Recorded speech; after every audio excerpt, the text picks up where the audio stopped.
So you guys know I get out and about a lot, and I see a lot of 69 Mustangs, but for whatever reason, people don't do 70s a lot. Very similar cars. Front and the back are different. Doesn't have the scoop on the quarter panel. 69 would have the scoop right here, and a 70 would not. One odd exception to that is 69 Boss 302 doesn't have the scoop. But just a nice honest Mach 1. Digging the wheels, or the wheel covers. Very nice. I'm not ignoring Mustangs. I promise we'll do some more Mustangs when there's somebody by the car. I was just going to show you a tale of two Mustangs. I saw a 69 Mach 1 down here, and I had one, so I'm familiar with them. This is a candy apple red 69 Mach 1. Actually, a high school, my buddy Rich had pretty much twin of this with the 390 big block. But there you can see the scoops in the quarter panels. It's got the deluxe interior with the wood grain. Automatic car. Kind of like a Survivor quality car, fun driver. Got the chin spoiler on it. Looks like a 351. That could have either been a Windsor, most likely, but some did have the Cleveland. The M code had a Cleveland motor. So post World War II, people kind of fell in love with Jeeps in America, and they catered to that with the they had like a Jeep Roadster here, and there's three or four in one spot here. You don't normally see this. That's a 49 Willys Overland. What a clean, sharp example. I jumped on Bob here because I was just babbling about the Jeepsters, and what better source of information and talk to the owner of this beautiful example here. So Bob, you were saying?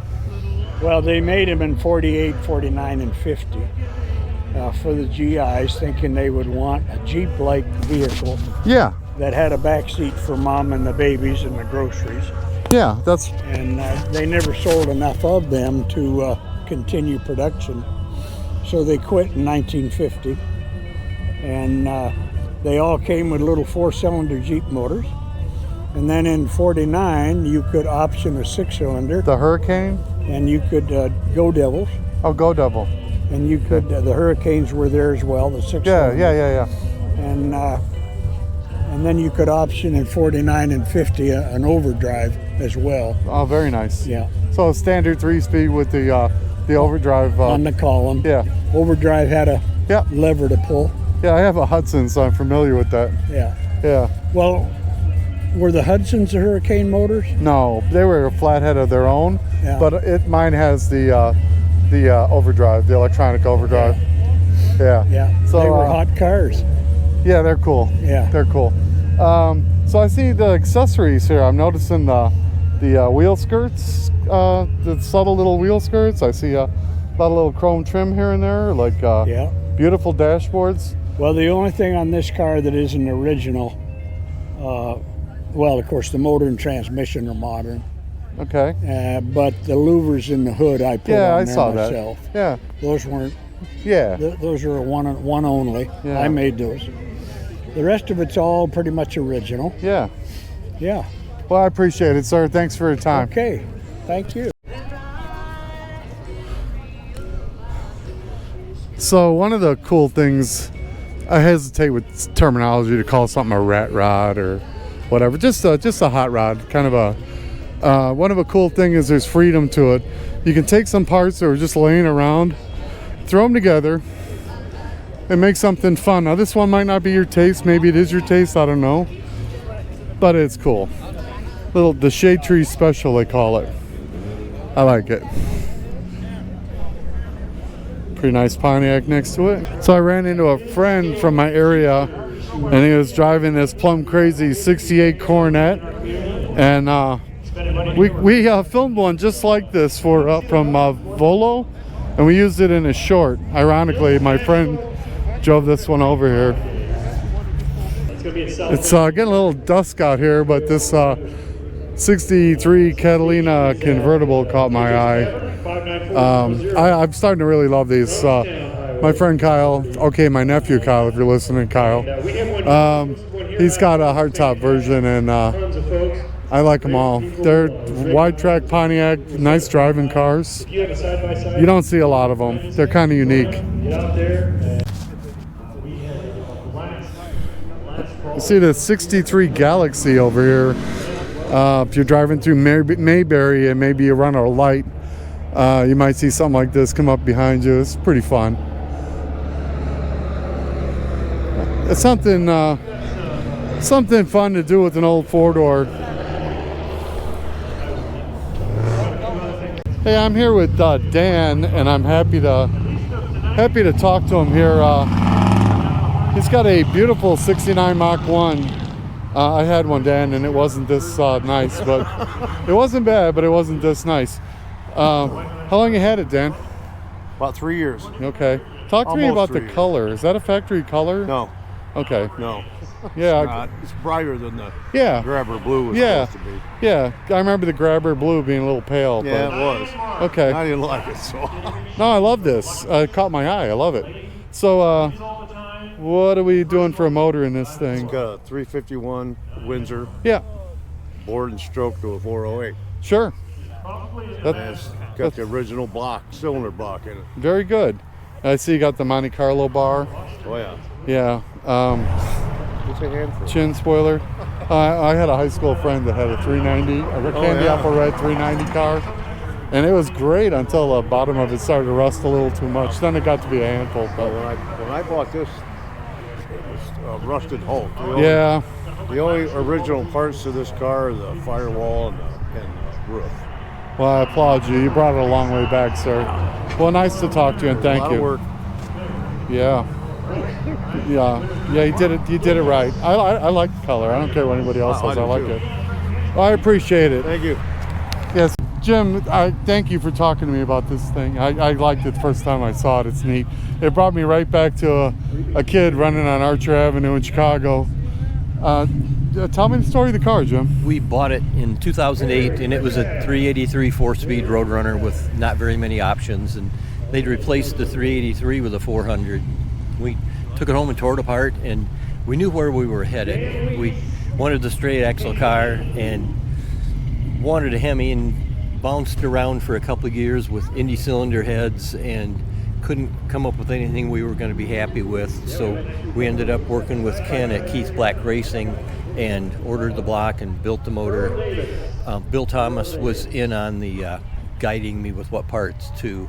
Oh, that's great. We built our own straight axle, and I narrowed the Dana 60 myself. That was the first time tying into that. Yeah.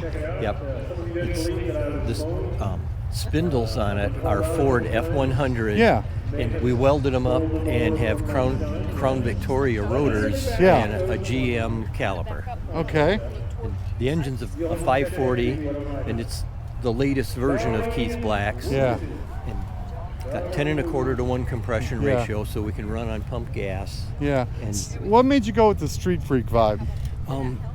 I know why I like it, but what was your deal with it? it was, you know, High school, what you wanted? yeah, you know, when I was 17, I had a '63 Ford Galaxy with Yeah. a straight axle Yeah. and a 354 Hemi. and Okay. You just never get over it. You never get over it. No, in the 70s, I had a '67 Chevelle with a straight axle and an L88, and we made all the hot rod books in the country with that, and that was a big boost. Oh, that's awesome. Yes, made it seem worthwhile. We were at a car show, and some little kid come up to me. He was about 10 years old, and he says, "I got a picture of your car on my wall." Yeah. You can't buy that. So That's- what I told my son is, it makes me think of something that Ed Roth would have made a Monster T-shirt out of. That's kind of what it Yes, was. yes. With the big guy with the shifter coming Yep. out of the roof or whatever. That's what was cool about the Street Freaks. It was an exaggerated, in-your-face, fun movement. And every straight axle car we've ever built, you don't blend in. No. You're the guy they remember. No. People still remember my car from high school. Yeah.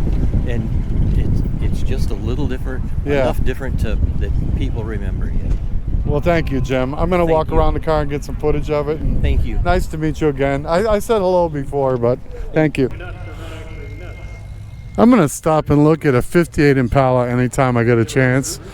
1 year car, what an elegant car. Tricolor interior, chrome all day long.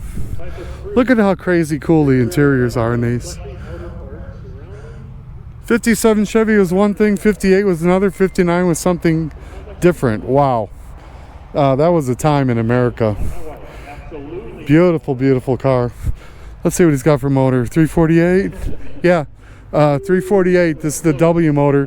This is the predecessor to the 409. These were nice torquey motors. Very nice car.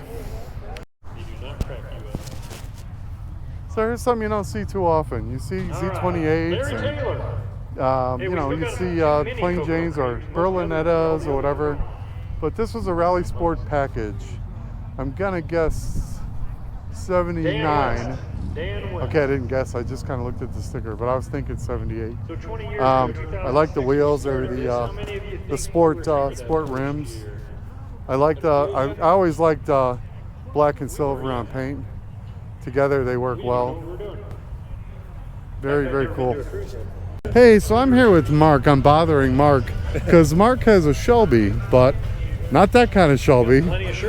Something a little different and something hopefully not overlooked by history because they made a splash when they came out. What we're talking about is the Shelby Charger. 1987 Shelby Charger. 1987 Shelby Charger. GLHS. Yes. So I remember reading an article with an Omni similarly equipped, and it was the Omni that ate America. And they were road racing the car. Yep. And it ran like really low 13s or something. And now, is that the Omni from the previous year, like the hatchback Omni, the smaller? Yeah, the GLHS Omni was released in '86, and then the Charger was in '87. Yeah. They made 1,000 of these, and 500 of the 86s.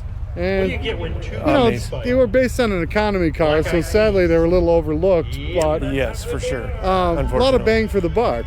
Oh yeah, they were the I won't call it the Corvette killer, but you know they were kind of that kind of car for the day. Yeah. When you're talking about '87, engines were still pretty underpowered at that point. I had a friend that had a 2.2 Charger with a stick. Yeah. And he caught a lot of people sleeping at lights with it and had crazy torque steer, and we laughed. But this was a step above. So with this, you got the turbo? It's turbocharged, intercooled. It is the 2.2 liter. It's the Chrysler engine that was further modified by Shelby whenever these were taken out to California for the treatment. For the treatment, to go under the knife. Well, hey Mark, thank you. I'm going to walk around this thing and I really appreciate it. Nice to meet you. Yeah, good to meet you. So in the fall last year, I interviewed somebody with one of these Safety Vehicle 1 Bricklins, and this is not that car. This is the same Mark with the 2.2 Charger. His son drove the Bricklin here tonight. And it's very similar to the other one. AMC power, gull wing. These are made in Canada, and they were plastic. And they were gull wing door, pretty crazy. And they pitched them as being a safety vehicle. And they sold quite a few, but you sure don't see them around. Very cool. Then next to it, I really like this a lot. It's a looks like about a 72, 73 Rally Sport Camaro. I'm digging the cowl hood on the thing, the stripes.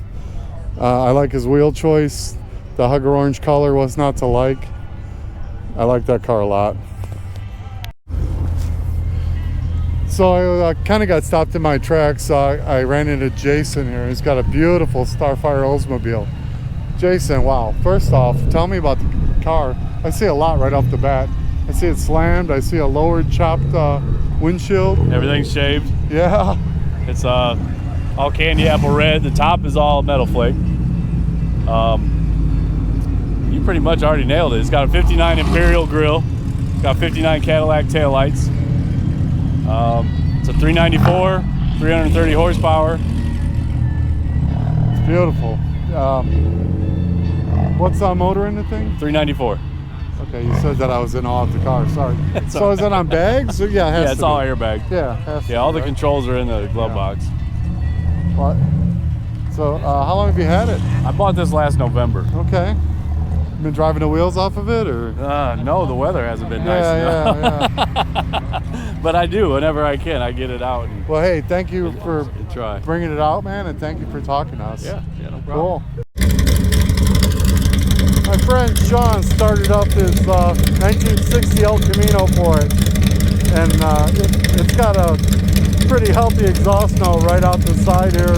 Are they open headers or cutouts or? You can basically, I can take caps off on open headers with like lake pipes, yeah. That's cool. I've heard you rap on it before. It's cool. Thanks, John.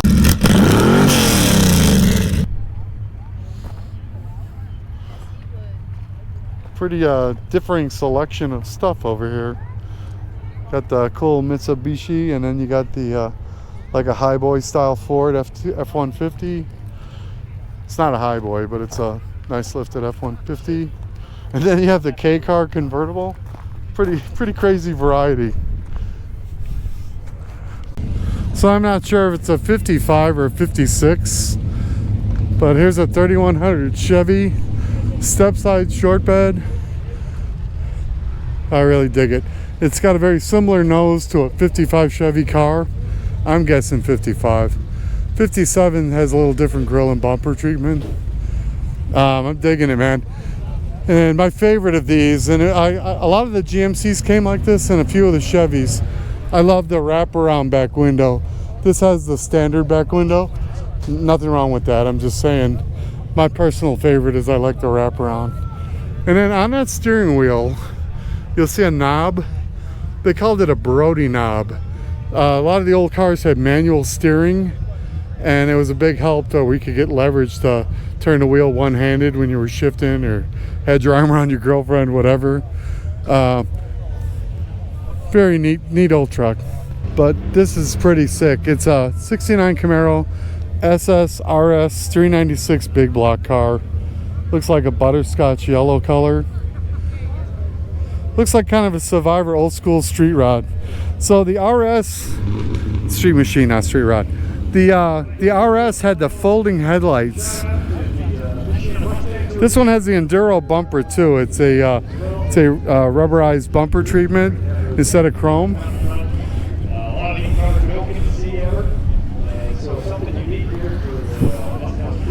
Yeah, very cool. It's got the old airbrush work on the quarter panel. I like it. So earlier when it was light out, I had to walk past this GTO because there's so many people around it. But this is a this isn't a folding headlight, it's a fixed headlight. He's got Judge striping on it. Looks like a serious Pontiac engine in it. Pretty nice, straight, clean car. Hood tech. That's a pretty cool GTO and Firebird feature.